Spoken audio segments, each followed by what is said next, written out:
kay dating Pangulong Rodrigo Duterte ang naging itsa ng matinding backlash mula sa mga tinaguriang diehard Duterte supporters o DDS. Sa halip na tawanan, mariing tinuliksa ito ng mga taga-suporta ng dating Pangulo at nauupa sa panawagan ng boycott laban sa fast food chain na McDonald's na sinasabing sponsor ng palabas kung saan binato ang pambabastos. Sa social media, kumakalat ang mga post ng mga DDS na nagsasabing hindi nila hahayaang yurakan ang dignidad ng isang leader na para sa kanila ay nagbigay ng kapayapaan at seguridad sa bansa sa loob ng 6 na taon.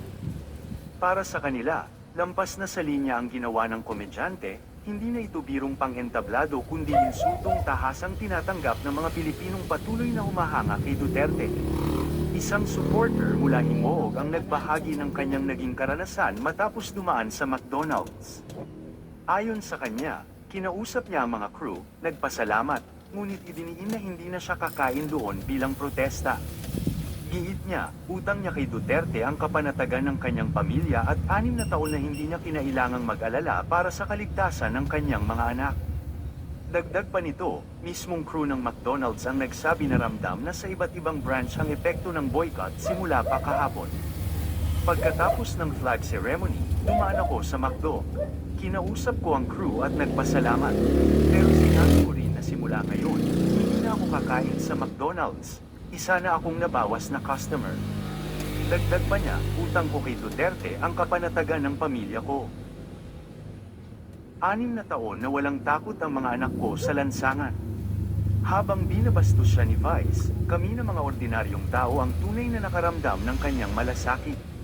Sa social media, nag-trending ang mga hashtag na We Are Not Filipinos for Nothing, Bring PRRD Home at Protect VP Sara Duterte, kasabay ng mga panawagan na huwag patronain ang McDonald's hanggat hindi maayos ang issue. Para sa maraming DDS, hindi ito simpleng pagkain ng burger at fries, kundi isang malinaw na paninindigan laban sa pambabastos sa kanilang idolo. Habang nananatiling tahimik si Vice Ganda at wala pang inilalabas na opisyal na pahayag ang McDonald's Philippines, patuloy ang pag-init ng usapin sa publiko. Ang dati magaan na entablado ng komedya ay ngayon naging larangan ng politika at paninindigan. Sa puntong ito, malinong na ang isang biro na hindi pinag-isipan ay nagiging bala na bumabalik sa bumitaw nito. At kung inaakala ni Vice Ganda na mananatili itong simpleng isyu ng tawanan, tila nagkakamali siya, sapagkat ang taong ginastos ay hindi ordinaryong tao, kundi isang dating pangulo na minahal ng marami. Samantala, ang isyong ito ay binigyan naman ng komento ng ilang personalidad sa social media. Ayon kay Miko Pogay ay, si Vice Ganda, bastos magsalita at yan ang punto ng mga vlogs ko. Hindi pera o yaman ang sukatan ng respeto. At hindi ako titigil dahil habang kumikita ako kay Meta, nare-real talk ko pa siya at ang mga avid supporter niyang bulag sa lahat ng ginagawa niya. Bastos sa publiko, immune sa kritisismo. Disclaimer, commentary at opinion content lamang ito batay sa asal ng isang public figure. Ginagamit para sa public discussion, hindi para manira. Sabi naman ni Honesto ay, si PRRD Bastos minsan magsalita para sa bansang Pilipinas, si Vice Bastos magsalita para magkapera siya. Ang layo mo Vice sa tatay namin si PRRD. Kaya minsan Vice tumingin ka naman sa sarili mo. Ayusin mo muna sarili mo kung ano babae o lalaki bago ka manglait. Kahit anong gawin mo ikaw ay may lawit.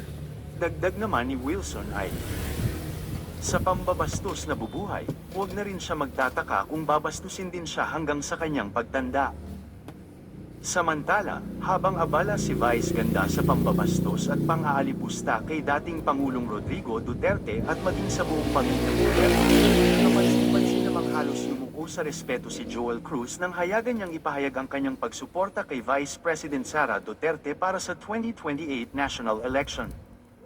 Sa isang panayam, inamin ng tinaguriang Lord of Sense na si Cruz na sa katauhan ng dating Pangulo ay nakita niya ang tunay na puso ng isang ama para sa bayan, isang bagay na aniyay hindi matatawaran. Kaya't natural lamang, dagdag pa niya, na ibuhos niya ang kanyang tiwala kay VP Sara na siyang tagapagmana ng pamana ng ama.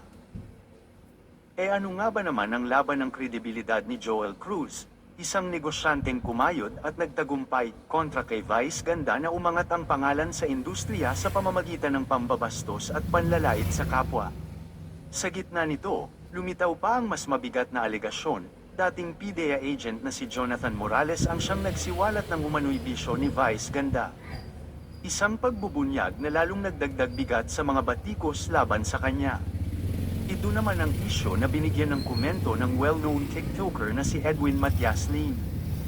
Panuorin ang full video para sa iba pang detalye na magsisimula naman pagkatapos ng maiksing intro.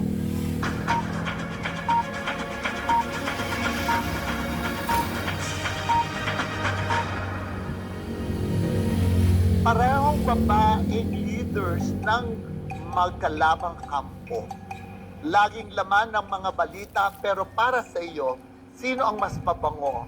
Risa Ontiveros o Sara Duterte? Okay. Well, yung anak ni Risa nakakasama ko sa gym, no? Oo. Okay. Talaga? Yung Yung anak babae? niya, lalaki. Yung lalaki. Although I haven't met si Risa Oo. personally, Senator Risa, but I'll go for Sara Duterte. Kay Sara. Kay Sara. Oo. Yeah. Bakit? Bakit? Ito, gusto ko itanong. I met naman kasi Marcoses, no, I'm close to Imelda Marcos. I met Digong sa Malacanang. Nung nakausap ko si Digong kasi, he's very sincere there. Kung paano pinapaliwanag yung ibang tao na ano yung sinceridad niya. Nagulat ako, sabi ko, di ba ito yung pagka nasa media, nagmumura? Sa Malacanang, nung kausap ko siya, talagang he was really there just for as the father of the Filipino people. Yung ganun siya magsalita. Kaya nat-touch ako sa kanya nung ganun. Saka nagdi-dinner pa nga siya. Meron akong event na noon. Nagpaalam ako na, Mr. President, pwede ho bang hindi ba kumakain pa kayo magpaalam na ako sa inyo? Meron pa ako next event. Oo naman, pumunta ka na. Kailangan niya, puntahan mo yan. Ganun siya kabait, napaka-down to earth niya. Kaya, So, mas saka si Sara rin kasi. kaya ginusto mo si Sara because of Of the Digong. father, because of the father. Are you telling me that you're going to push her for the presidency this Yes. coming Yes, I think. 2028? Yeah, I think kay Sara, if ever, yes. Yeah, para lang sa father niya. Sara, big, nag-iisa ito ha, pero ang galamin nito, ito, alagaan mo na. No, pero I also close it to the Marcoses. No, I'm very, especially kay Imelda Marcos. We usually oo. have dinner pagka Pagka may first merienda Tuesday. siya, nag-iimbita Yes, siya. oo, sa Sa Malacanang. Oo. Every first Tuesday, di ba? Oo, Nandun din ako ilang beses na ako nagpunta doon. Oo. In fairness, I like the merienda. Oo, It's so merienda, Filipino. yes, correct. Oo, Pilipino. Sa I love kantahan, that. sayawan, di ba? Oo. Ayun. Kasi yun daw ang gusto ng lola mo eh. Correct. Oo. Dinana. So ito na. Okay guys, panoorin natin ang bahagya ito ah. May mga pasabog pang lumabas tungkol kay Vice Ganda. Ay, shoutout nga pala dito sa vlogger na to, na si Very Sikat. Nakukudos sa'yo. Teka ha, play ko. Gamitin ko lang bahagya yung video mo ha. Oo ka namang, hindi rin magpa-hair follicle test yan. Maubos na yan. Kilala ka eh. Kilala ka daw. Hala ka diha. Vice Ganda, kilala ka daw, Ana. Kilala ka. At alam ko, yung mga nagsasabi nito at yung may mga hawak na dokumento. Teka, hindi lang pala kwento. May mga hawak na dokumento. Ibig sabihin, may record talaga na si Vice Ganda sangkot sa mga ganyan. So eto na nga. Sinasangkot ngayon si Vice Ganda sa paggamit ng ipinagbabawal na diba? Kaya ayan, sinasabi ko na nga ba, Vice Ganda, kasi ganito lang yan, simple lang yan. Kung manlalait ka ng ibang tao, siguraduhin mo na malinis ang closet mo at walang skeleton in the closet. Kasi naku, uungkatin at uungkatin talaga lahat yan. Yan, delikado tuloy ngayon yan pag hindi mo sinagot yan. If I were you, magpa-hair follicle test ka. Kasi ano yan akusasyon yan, delikado. Pag hindi mo sinagot yan, ang kalalabasan yan, magkakaroon ka na ng benefit of the doubt. Kapag ka naman sinagot mo ng maayos, at o kaya nalaman talaga, sige sabihin na natin bata ka pa kasi, kapusukan yun, pwede mo namang sabihin na maaaring noon, pero hindi na ngayon, o di ba? O sagutin mo ng maayos, pero ako lang sa iyo, pag hindi mo sinagot talaga yan, delikado. Feeling ko delikado kasi nga 'di ba yung pananahimik ibig sabihin niyan pag-agree 'di ba yung pag-amin.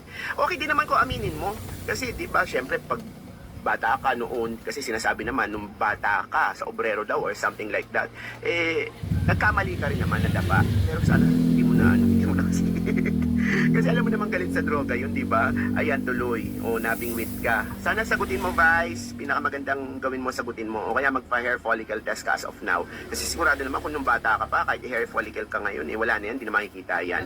Di ba? Eto pa, Vice. Di ba ang dami mong endorsement? O, kapag ganyang sinasangkot ka sa ganyang usapin, delikado ang endorsement mo.